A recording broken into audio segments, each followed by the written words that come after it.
Welcome to the Dhosjan Show. I'm your host, Dhosjan Greenaway-Dalini, a startup advisor and fractional CFO at Bia Innovate. Today, we're talking about how to develop a culture of entrepreneurship in any organization, be it agile startup or large enterprise. To help us dive into this topic, I'm thrilled to be joined by Katie Lewis, who is director at Rainmaking, an innovation and venture building company where she established their upskilling and training business, Aspire. Aspire is the latest venture from Rainmaking, which equips product leaders and product managers with the skills, tools, and mindset needed to discover and transform ideas into new products and services. Aspire helps large organizations to unlock new growth in terms of opportunities and helps them to use their competitive advantage to solve some of the world's largest problems. In 2011, Katie founded 9 Others with Matthew Stafford, where they run a highly curated set of dinners for entrepreneurs who believe that your success requires the aid of others. And I've been to one of these dinners, and it's an amazing setting. 5,000 entrepreneurs have joined so far, and it's in 45 cities and counting around the world. And the network and format drives trust and sharing so entrepreneurs can discuss the challenges that are keeping them awake. Katie has also run accelerator programs with the focus on emerging technology, as well as investment readiness, and worked in venture capital in a privately owned company preparing it for a prosperous trade sale, and launched her first business as a successful advertising venture in her home country of New Zealand. She's the occasional angel investor and an LP in Magic Fund. Additionally, she's also co-author of Find Your 9 Others, which shares 10 years of community-driven learnings and founder stories.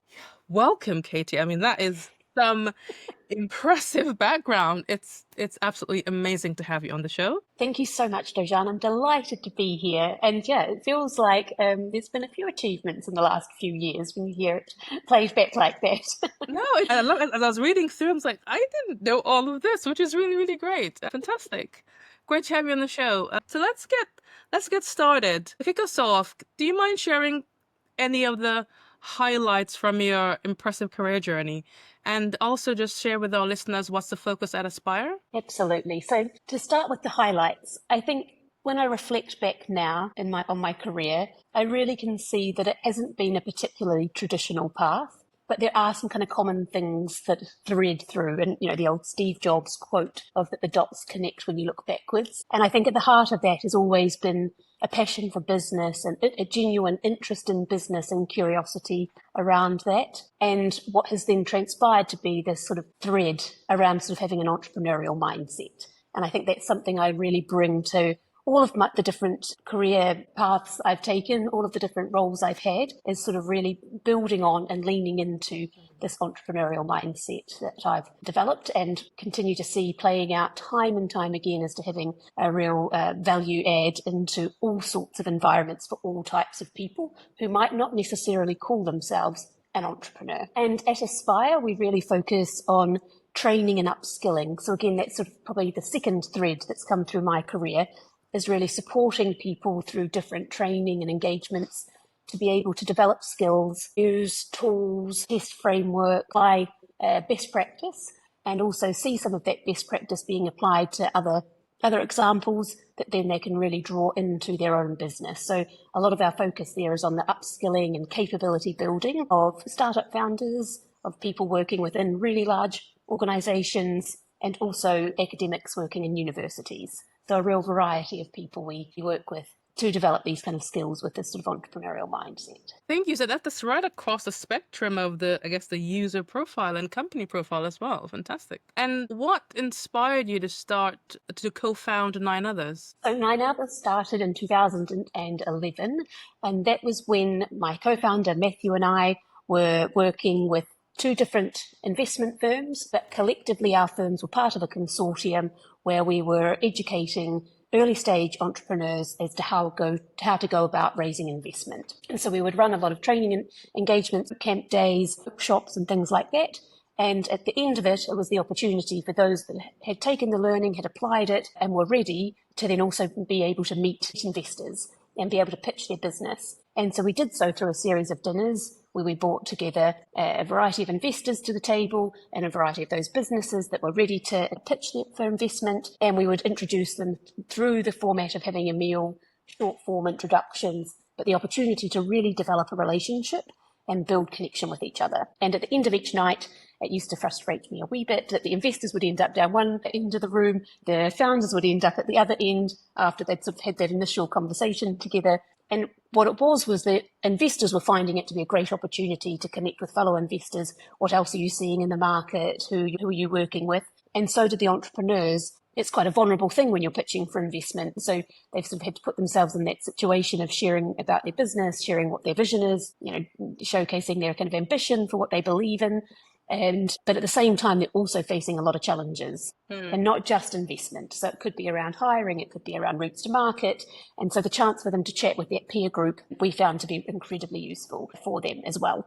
And so we thought actually if we could serve one of these two audiences, which one are we most motivated and engaged with? And Matthew and I both really resonated with the entrepreneurial side. And so the format of 9 Others is other entrepreneurs, yourself and 9 other people sit around the table to discuss the challenges that you're facing whilst building a business. And I think that it's definitely true to say that there is no real one-size-fits-all response for people. It all depends on the nature of your business, your experience, what your ambitions are. And so we can constantly are seeing, founders come to the table with all sorts of different and interesting challenges that they're facing. And then I think from a personal perspective, I grew up in New Zealand, as you mentioned in the intro, and I think coming to London, settling in London, such an incredibly fascinating place to live.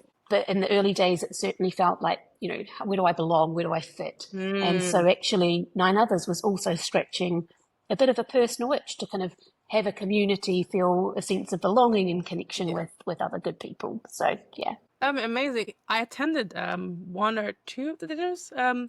And the thing that struck me, it was the openness, the welcomeness. We all presented a problem, and it was this collective brainstorming. So there was no judgment. It was just people with different experience just helping me to figure out things. And that sort of sounding board, I find that quite useful, quite helpful. Yeah, and it could be even that, people aren't going to always have the answer. But it might be that someone brings to you a suggestion that you're like, I'm not so sure that fits exactly with my context. So at least it starts to take options off the table. And then it might help you unlock, okay, well, actually, if it's not going to be these ways forward, this way forward, then maybe it's more likely to be this way forward for me. And also seeing how other people address the same challenges, but in completely different types of business or in completely different industries, and actually being able to learn and borrow from each other across industry and across sectors. So you're not just trying to follow a trodden path, because it's not really such a thing in the startup world. And I think that breeds innovation, the whole transferable learning across sectors, across businesses. I found those sessions really, really, really great. So now thinking about the learnings, I guess, not just from your current work, running accelerated programs and the 9 Others community, what would you say do you feel are the non-negotiable skills for any startup leadership team? And do any of those same skills translate to from early stage businesses into larger businesses as well? I think that's where I've seen over the last few years how valuable it can be for people who are within a large organisation, a corporate or a medium-sized business, to actually start to bring in some of this entrepreneurial thinking and sort of startup skill set into their roles. Because as you said, it just really helps unlock the opportunity of innovation and thinking about things differently. And so I think the non-negotiable skills that I see that play out actually across all audiences that I have the pleasure of working with would be curiosity. So always being interested, always wanting to ask the next question, coming at things without a sense of fixed mindset of expectation of, this must be like this, or this has to follow this format, or this has to play to this rule, but actually looking at things from how might we and how could we, and what does that really mean and why is that the case? So having that kind of curiosity sort of way of looking at things, that curiosity mindset is super interesting and such a valuable skill, irrespective of whether you're building a startup and looking at how things are done at the moment, or working within a bigger team or a larger organization. Being curious and being interested and trying to approach things without judgment, but instead with that curious mindset to understand why.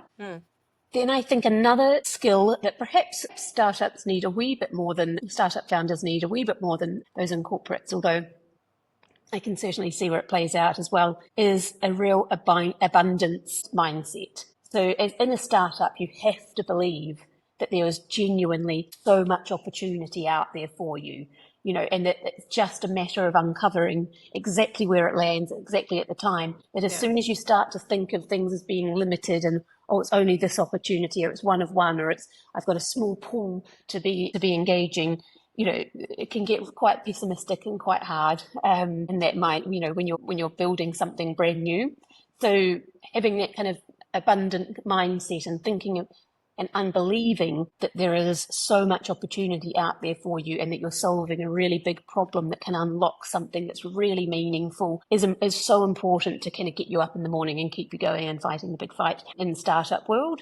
And then I do also see that kind of abundant mindset playing out in the corporate world, but perhaps more as to how you can get people engaged and working with you. So, thinking that it's not just you sitting there with a layer of frustration, or not just you sitting there thinking with these ideas, but actually how can you use that kind of opportunity of thinking that there's lots of other good people out there who are wanting to address these problems, who are wanting to move these things forward, who are wanting to, solve some of the world's largest problems, and that we can actually do it together. I think that kind of abundant piece really plays nicely into that. So being curious and thinking of the world as like an abundant environment for going after lots of opportunities are really kind of, I think, the non-negotiables when it comes to this. And then I think there's also sort of a couple of things around having a growth mindset is something that we would talk about a lot. And it comes back to actually both of those 2 points, character traits. And that's not thinking of things as fixed, that, oh, because of this, then that must be true.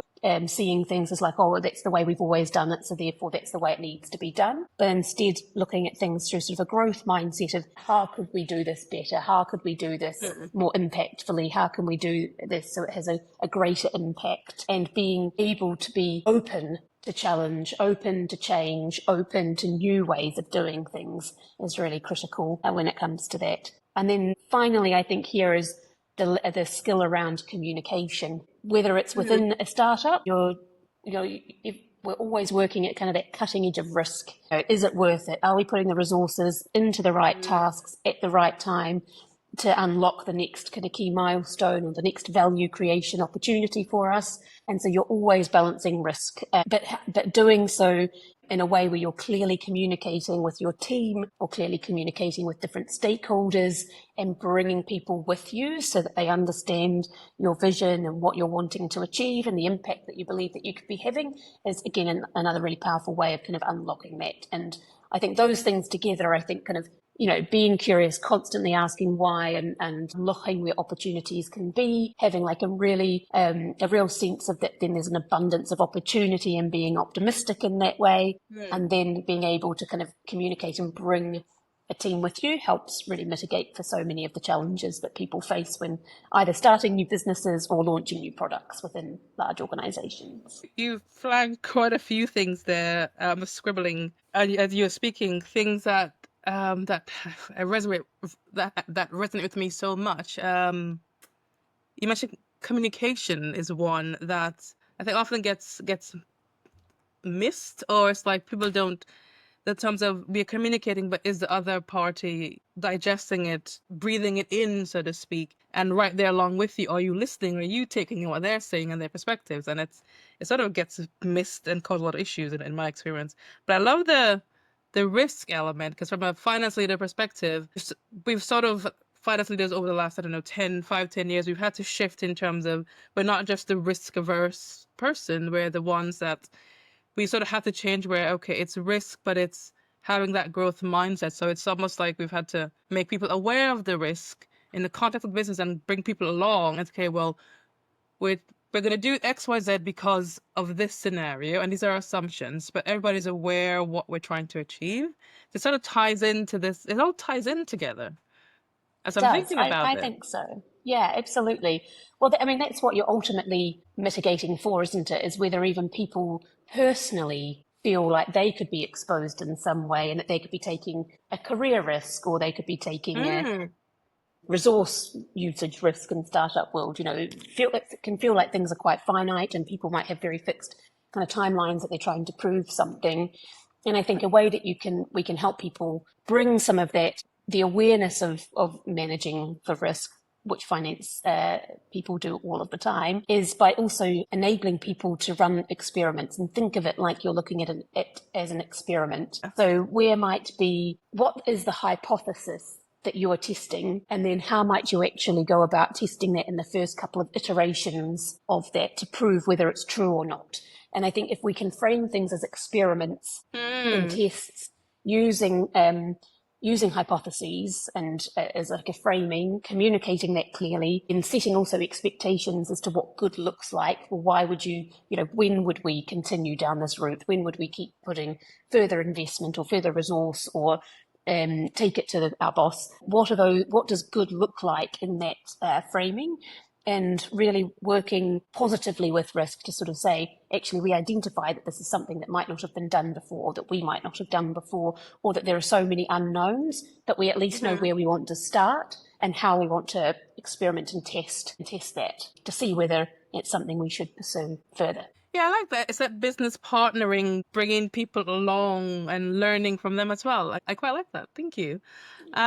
So when we talk about companies having a culture of entrepreneurship, what do you mean by that? I think that means that we're providing a really safe space, and often this gets talked about and not necessarily always executed on, but a sort of a safe space where people feel comfortable to be able to look for problems. So we refer to this a lot, particularly at Aspire, as sort of problematic thinking. So where are the problems, challenges, opportunities that you want to be addressing within your team and your startup, and really falling in love with the problem. I want to address this problem. This problem is really big. It's really knotty. It's really hard.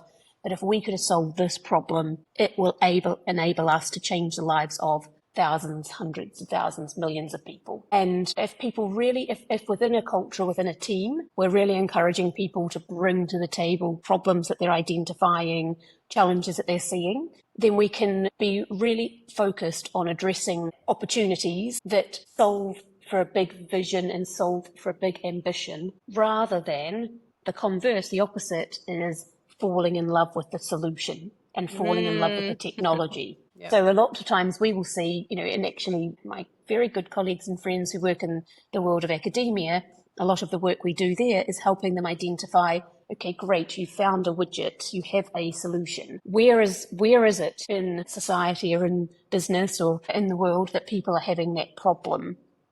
And actually, that's sort of the converse of it. Whereas if we could start with, if we can really start with what's the problem, what is the, then we can, and what is the problem that people are having, hear about that from users, from customers, from the different people who have the problem, then we can design the solution that best suits the problem that they're having. And that does a number of things for us as a team. It enables us to also start to talk like the customer, because you're going to go out and start having conversations to understand, I think you might be having this problem. Are you having this problem? And doing so in sort of, very open-ended approach, and hearing from them with using open questions and following the good rules that are in, like the MOM test is a book recommendation. But I think really bringing that problematic thinking to the fore, and then having a space where people feel like they can raise these problems and these challenges, and understanding things, starting to really understand things from the customer user's perspective, means that you're going to be developing products, services, startups that are addressing these big problems and these big challenges. I thank you for that, because in my experience as well, I feel like I've seen lots of, as a fractional CFO, I feel like I see lots of founders fall into the trap of they've created something technically really super smart, and they're proud of their achievement, which is great. But then I feel like I always have to come back to the basics of like, who's going to buy it? Who wants to, is there enough of the market to pay for this? Do they actually want this? I read, I think it was a Stanford research article or report they did in terms of where a lot of people, when it comes to AI, they want lots of the mundane stuff automated in this. And someone commented that they were seeing lots of startups come with really complex, fancy things. And like, can you solve some of the basic, boring stuff first, please? So I can actually get to be creative, not the other way around. I don't give away the stuff I like doing. So it's like, if you speak more to your customer, then you'll build something that they actually want, and even if it doesn't seem super complex to you as a, I guess, technical inventor, it might take a huge load off of a founder or a professional business person because it solves the actual pain point. And I think a lot of people forget that, which I find quite fascinating. Yeah, I think thinking of it like that is absolutely spot on. And I think getting really, really comfortable going out and talking to strangers and your potential customers, your potential users, getting outside of the building, getting out of your own team environment, Yeah. and really and having conversations with the people that are facing the problem. What are they doing today to piece that together? So if there's a really big problem, people will be creating sort of workarounds, or they'll be stitching things together to try and like overcome the problem at the moment because they're motivated to solve it. So where are those sorts of problems and those sticking points that people, whether it might be your colleagues, it might be internal, looking at different stakeholders across different business departments, it might be external from a startup perspective, looking at your client group, what are they, your ideal customer group, what are they doing today to address the problem that you've identified, and then being able to understand how could you create a more efficient, a more effective, a more impactful solution that then, of course, as you quite rightly say, they're willing to pay for and that people wanting to buy, because that's how we build sustainable businesses. So that's what you mean by, you said customer-centric growth mindset. Is that what you're referring to? Yeah, and it's not just customers, it's not just external people necessarily. It can also be internal. So it's looking at the whole sort of stakeholder map.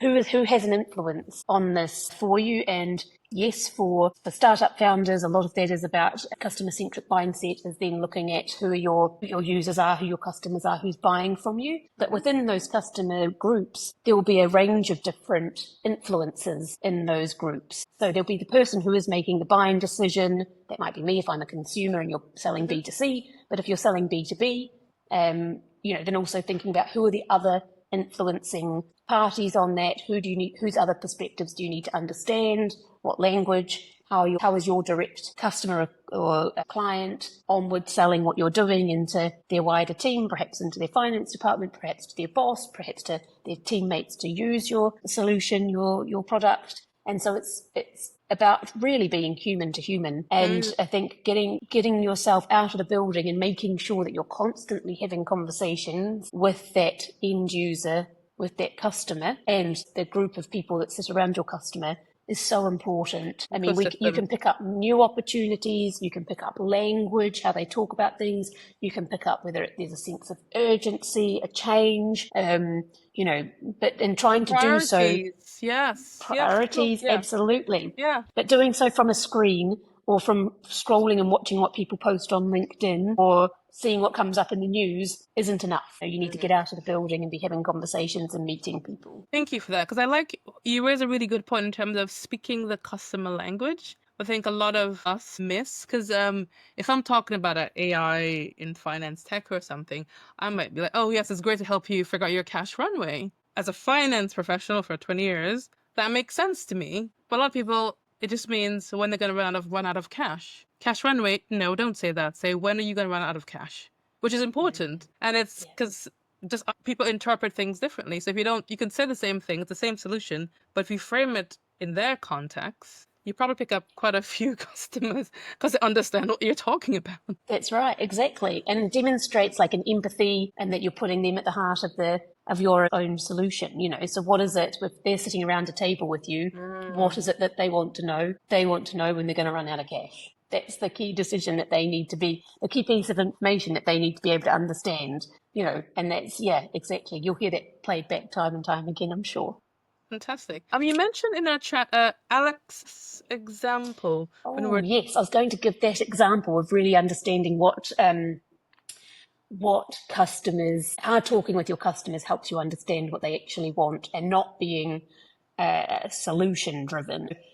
This is a very good friend of mine and a good friend of 9 others, Alex. He developed a language learning system where he borrowed actually from some existing systems and was really keen to encourage young children to learn a second language. And when I first met him, which was quite a number of years ago now, he came to the sessions I was running and was like, I'm going to build an app. But fortunately, Alex has a very good customer-centric mindset. And so he went out and he started having conversations out of the building. And what he learnt was that parents don't necessarily want another app for their children. They don't necessarily want another thing for them to be on the iPad for or on the mobile phone for. And what he heard time and time again from these conversations was that parents love the opportunity to read a nighttime story to their children. Yes. And if that could be an opportunity to introduce a new language, then that could be great. And if it could be something that they could also be learning at the same time. So fortunately, he wasn't wedded to, I just want to develop apps. Instead, he was really motivated by the problem of helping and encouraging families to learn languages together, children to get exposed to second languages. And so he found the mechanism, the solution in developing, to develop that solution to solve that problem was by producing a series of bedtime books, hard physical books, that parents could then sit and read, beautiful colours, gorgeous illustrations, and that's how he kind of then addressed the problem. He was really passionate about the problem he wanted to solve, and fortunately he wasn't too wedded to the end solution as to how he should solve that. He was open to hearing from the customer conversations that he was having as to how then they might actually want that solved for in a different way to his original hypotheses, which then enabled him to build a really great business off the back of that. And I mean, that is a superpower, that ability to be able to think outside the box and still focus to the core passion. But that's really, really cool. And he has a new customer, because we were talking at the weekend at home about teaching my daughter new languages, and she always wants me to read a bedtime story. So there you go. I'll get the details from you afterwards. Thank you for that. As you were talking, I mean, this translates very closely to, I guess, how product teams work and product development teams. This is like their go-to how-to. Am I? Yeah, I think so. Go-to how-to for product teams. I think I would just really keep reinforcing the product teams to make sure, and product managers within organizations, really making sure that they understand, even if they're not quite in love with the problem that they're solving. And again, putting that right at the heart of what it is that they're doing. And that building a product within a large organization in particular is really the opportunity to also develop entrepreneurial skills and mindset, if that doesn't already come naturally. A product really should be seen as its own small business. You should be thinking about all of the things like marketing, or how you're engaging with the marketing team, how it's going to be, the product's going to be sold, what's the timeline that you're delivering to, what resources do you need to be able to do to unlock that, how will the product make money or generate efficiencies and savings, what are the stakeholders who do you need to be talking to and influencing and engaging with on this journey, and also what's the return on investment. And if product managers, product leaders can start thinking about their products, not just in terms of technical discipline or the engineering side of things, the best product managers are thinking about it in that holistic approach. So really thinking about the whole, beginning to end of the product life cycle.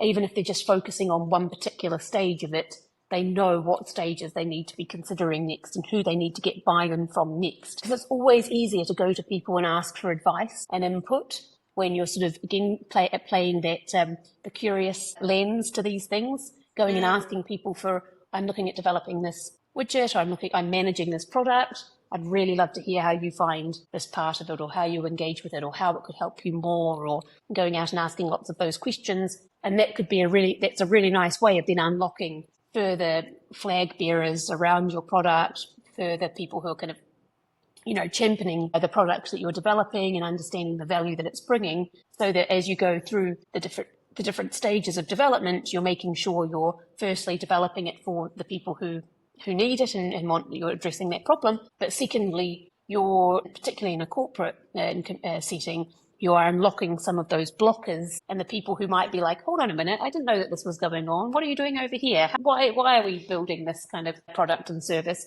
You're kind of unlocking that by bringing those people in to the journey with you and putting it on their radar, getting their advice, showcasing how you might be using some or bits of their advice, if not all of it. But that's just a really great way of kind of bringing people with you. And it's taking a lot of those skills from that entrepreneurial mindset of how you're kind of being curious and asking lots of questions, seeing a product not just as as a feature, but looking at a product as like the benefit it's providing and from like a holistic perspective as its own mini business really enables you to address all of the questions that your colleagues will be having for you in the future. Fantastic, and that's so true. It is a mini business. And you touched on something there, which is another question I had. And I've seen quite a lot of inefficiencies in business, and often you do some digging and you come back to the source of the problem being heavily weighted on lack of communication or improper communication. And you touched on it earlier in terms of, because my question is, how do you cultivate that environment where honest feedback is welcomed and people feel that they can actually give it? Because that feels quite critical. How do you create that environment? It's such a good question. I've tried a few different techniques, but the one that we landed on with Aspire that really landed, I'll share with you, because I think that feedback loop piece, my belief is that if you're giving someone feedback or you're being asked to give feedback, it is the ultimate sense of care that when you get the opportunity to provide meaningful, well thought through, considered feedback. You're caring about either the person's progression within their own career, you're caring about how they're turning up at work, you're caring about their kind of their success with what they're doing. So in the absence of kind of like very, specific, direct kind of feedback loops and opportunities to sit within people's calendars to have conversations to provide direct feedback, then I think there are other ways in which we can be encouraging our teams to be talking with each other in this way. So what I mean by that is at Aspire, we found that we were presenting regular updates to the team. We were making some tweaks and some changes to the strategy, who we were focusing on as a target customer, what industries we were looking at. And we'd sort of share these things on regular calls with the team, sometimes in-person sessions as well, ask for their feedback. What do they think? And everyone would sort of say time and time again, oh, that sounds good. Yep, that sounds good. Oh, okay, that sounds good. You sort of think, these are incredibly smart people who also come at things from a different perspective to what we do. Why is it that we're not hearing any other input or question, or why aren't they questioning us, or why aren't they asking where did this come from and why? Yeah. And it happened often enough that we thought, there's something in this.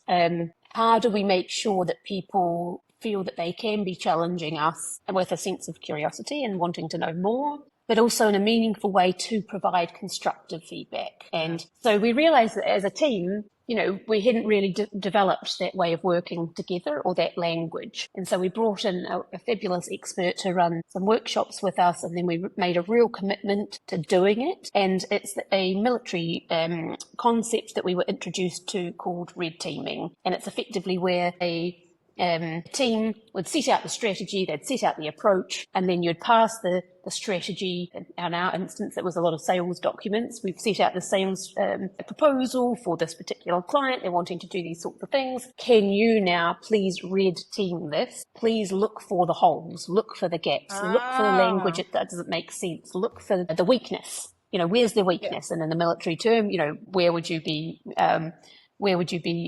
attacking us from or coming at us from, or where are the weaknesses in this strategy for us to go into this environment? And it was a real game changer, because what we found was that people who didn't feel that they had permission to question or challenge us on certain things would then come to us with some of the most straightforward and feedback and say, the presentation set out that it was going to be talking about these things, but by the end of it, I hadn't understood what this first bullet point was getting to.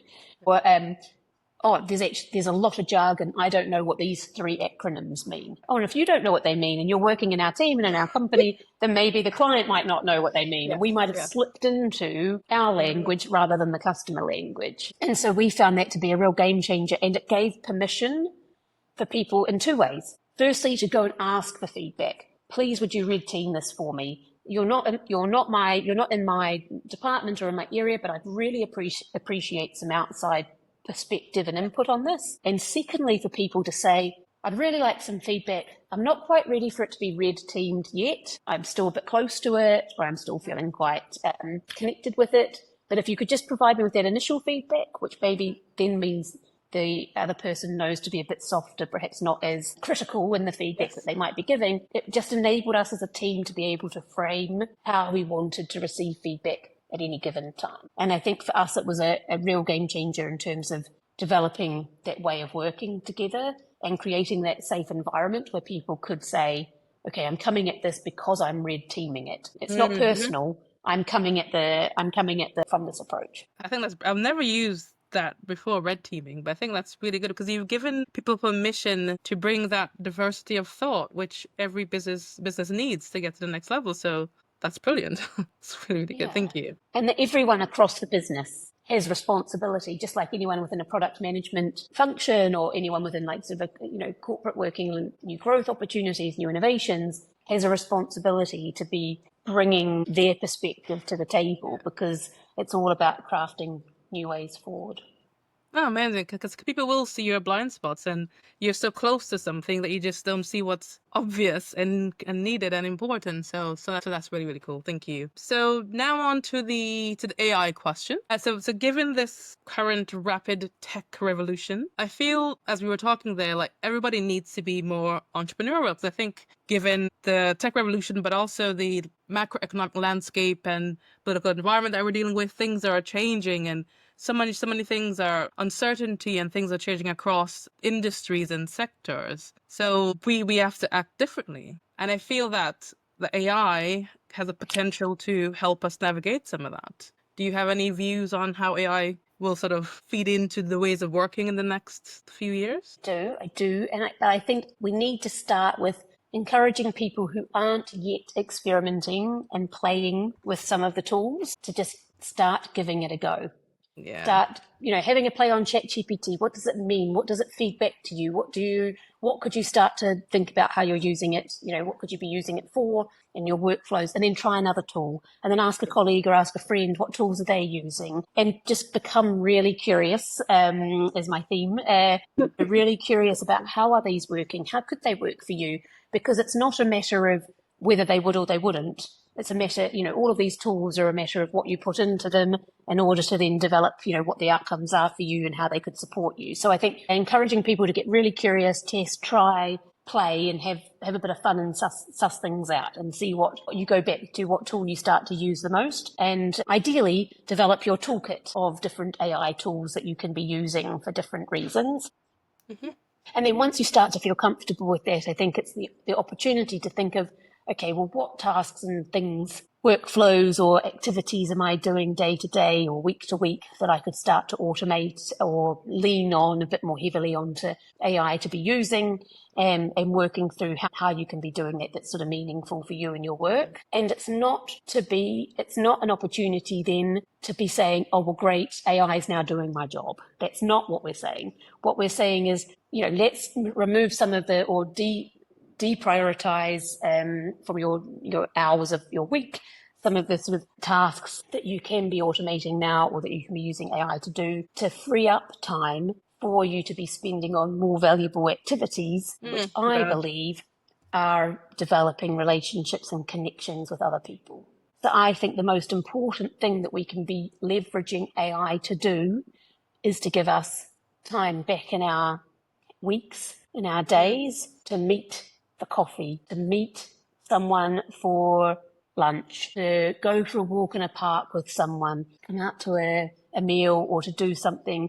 Because no matter what layers of AI are developed in the future, how wizzy they become with our works, our workflows, business and creating things of real value is always human to human. What problem am I solving for you? So if you've got more time to be meeting more people, to be understanding more of those kind of different problems people are coming up against, then you can be also developing opportunities for new value and new impact in the future.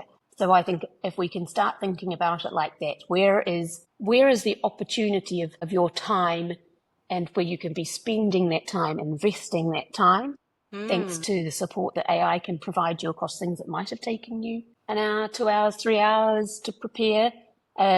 Just making sure you're not then losing that time, that it's not just sort of being sucked up into other tasks, but that you're being really proactive at where you're spending that. Because I think, as we've got a wee bit of a saying with 9 Others in particular, your network is your net worth. And so as we continue to evolve, as things continue to change, as they will with AI in the workplace, really investing it into your network, I think, is the most sensible thing we could all be doing. Very well said. Thank you. I love how you brought in the threads of experimentation and freeing us up to create more value. And I especially love the human side of things. And when I hear you say that, I think, okay, AI allows us to be more human, Yeah, which it I gives you think, time back. yeah, Hopefully it which, gives you time back, you know? yeah, I agree 100%. Thank you. Can you share any, we're coming close to the end now, but are there any final tips or takeaways for our listeners that you want to leave? I think I've got three words, and hopefully it's come through this conversation together. I think just really being curious. You know, if you wake in the morning and you think, what am I going to do today? How am I going to make impact? You know, what does good look like at the end of the day or at the end of the week? I think putting that curiosity mindset to play will uncover so many things for you.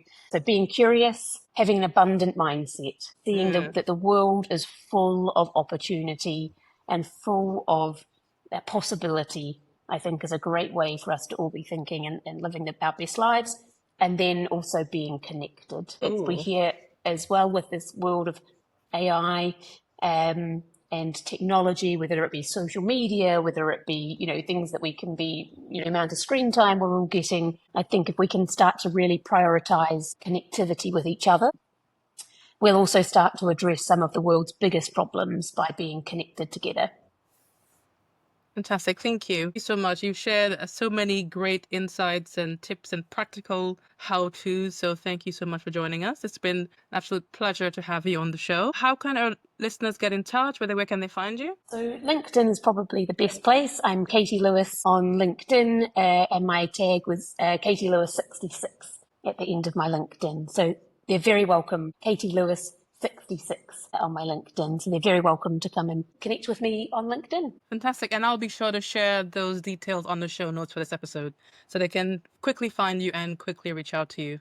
Fantastic. Thank you, Katie. It's been a pleasure, as I've said, to have you on our show today. And thank you so much for sharing us the importance of being curious, having that abundant mindset, and the really big reminder of being connected as we go forward in this now ever-evolving time. So thank you so much for that. Thank you so much for having me. It's been an absolute pleasure. Fantastic. Thank you. If you found this episode helpful, please share with a fellow entrepreneur or team member, a colleague, a friend, and don't forget to follow the Dhosjan Show for more insights, strategies, and stories to help you launch, grow, and scale your business. If you want to learn more about how we can support you, get in touch by going to our website, biainnovate.com. That's biainnovate.com. I'd love to hear more about how you're embedding an entrepreneurial mindset in your team or any other business challenges that you're facing. So until next time, keep pushing boundaries and keep embracing innovation.